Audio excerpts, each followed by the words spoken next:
Sup everyone, I'm your female otaku, and I'm here to answer the question if you should read Lore Olympus. I finished Lore Olympus within 4 days, and that is a rarity for me to catch up to any sort of comic or manga. Currently, at the time of this video, has 110 chapters, so pretty easy enough to catch up on. Not only that, but the beginning chapters are pretty short. So if you're not the strongest reader out there, say it gives you a headache, or maybe you're not good at binging, no worries. Lore Olympus is the top ranking romance webcomic in all of Webtoon. Not just that, but for all age ranges, from people in their teens all the way to people through their 30s. And while I do not recommend this for children, I definitely can see why people in their 30s are in love with this. For one thing, it was written by a woman in her 30s, so she understands adult relationships and how to properly handle mature themes. They're not romanticized like what you see in teen dramas like 13 Reasons Why.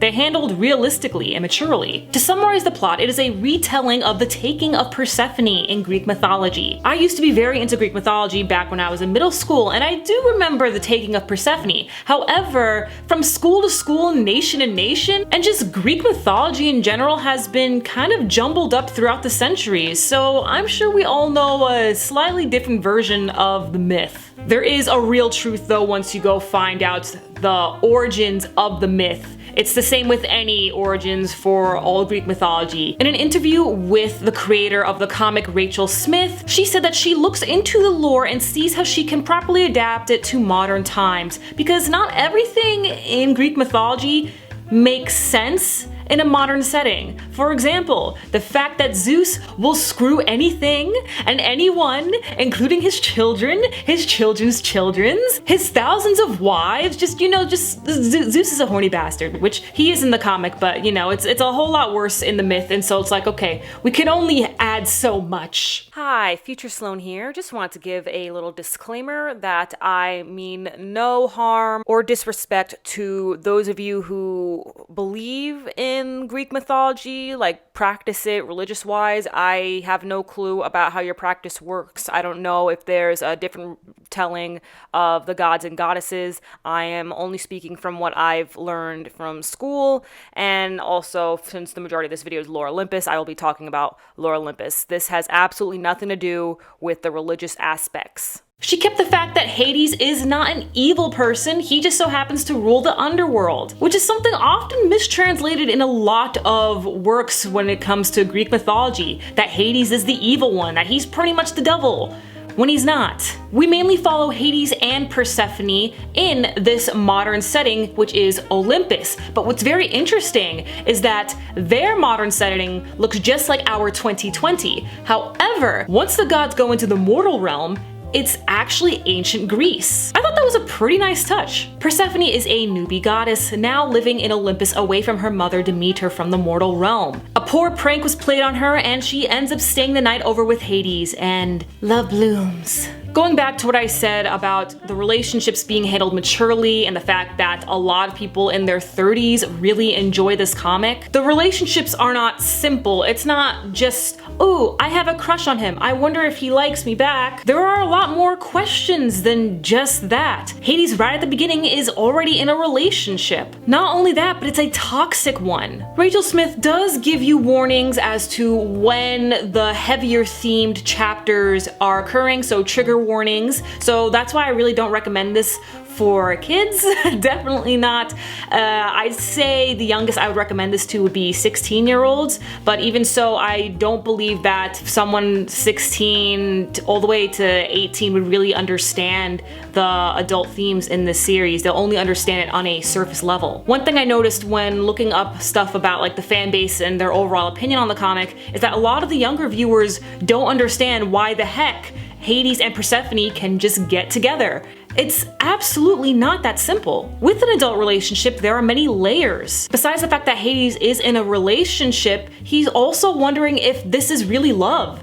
and if it's actually more of an infatuation. Persephone is a newbie goddess. She's young, much younger than Hades. Persephone also doesn't know much about love and is easily manipulated. And while Hades is in a toxic relationship, he believes that he never gave his girlfriend a proper chance to really be in a relationship. They've only been dating because they're both messed up people. And I'm sure that's something a lot of people can relate to. Of course, I've never been in a relationship like that. Heck, I've never had a boyfriend. But I am the queen of observing and third wheeling and have seen these relationships play out. I'm not gonna lie, this comic is kind of sexy in a way, mainly because of Hades' immense passion for Persephone. Even though he's not too sure what he has for Persephone can be called love, he feels these incredible emotions for her. He wants to buy things for her. He wants to caress her. There's a lot of very beautiful moments that Persephone and Hades have between each other where they're just close. There's no dialogue. They're just sharing a moment, resting on each other. And it's just, oh, so passionate. It's wonderful. It's absolutely beautiful. I have to screenshot it every time because you feel it. It's just beautiful. This was actually my first time reading a webcomic. I have read, of course, comics and manga online. However, all of those have been either planned to be published in a physical book, or they have been serialized in a magazine and then put online. So no matter what, it's made to be flipped through pages. I thought it would be the same way when reading a webcomic, but no, because it's not planned to be flipped through pages. It's planned to be scrolled right down. And that makes for some really unique storytelling. There are a lot of elements where it's as if it's its own TV show, and you can tell when it's fading in and fading out into the next scene. And that is just so creative. When characters fall, they fall because you're scrolling down or up. Depends on the type of mouse you have. It's very pretty as well. I love how all the gods are some sort of color. Purple, pinks, blues, yellows, all sorts of colors, as well as the nymphs, which are the other creatures that live alongside the gods. While the mortals have regular skin tones like you and I. I was able to get into Lore Olympus pretty easily thanks to a comic dub called Helvetica Dubs. I'll leave a link in the description to their channel, but normally when I start a comic, I prefer to check out if there is a comic dub of it. I did the same thing when it came to the JoJo's Bizarre Adventure manga, and so I figured maybe Lore Olympus has one. And Helvetica Dubs has been able to keep up with their dubs monthly. And what they do is that it is a motion comic, pretty much.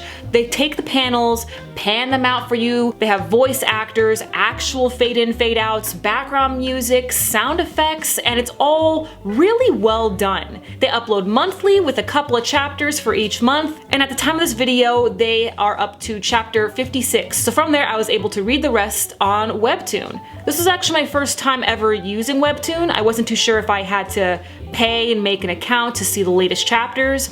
Surprisingly, no. I was able to read everything for free, even the current chapters. So you can legally read it in its highest quality. I will leave a link in the description to the comic as well if you just want to head straight to it. If you're okay with topics such as toxic relationships, abuse, and sexual trauma, then feel free to read the comic. Honestly, for me, the sexual trauma chapters were pretty, well, triggering. Rachel Smith does leave a trigger warning. However, I thought I could handle it, and turns out I could not. So feel free to just read the comments just to summarize so you don't have to actually see the trauma or whatever triggers you, whether it be the abusive relationships or the toxic relationships. Feel free to read the comments to sum it up for you and then continue on reading the rest. I don't want any one of you guys relapsing back into your depression or anything like that. I had a pretty heavy cry myself when it came to certain chapters. Seriously, there is no rush. Do take your time, darling. My personal favorite characters, I really enjoy Hecate and Artemis. In fact, maybe I should cosplay them. But I also really adore Hermes, and Eros grows on you quick. If everything I just said sounds a-okay to you, then please check out Lore Olympus. Do you read Lore Olympus? No spoilers, but how do you feel about what's going on right now, man? I want to give a very special shout out to Giovanni Herrera and Fiery Arton for donating to my Patreon. If you'd like a very special shout out in the next video, stream, or what have you, then please click on the Patreon link in the description to donate, as well as links to my social media. I'm your female otaku. Sayonara!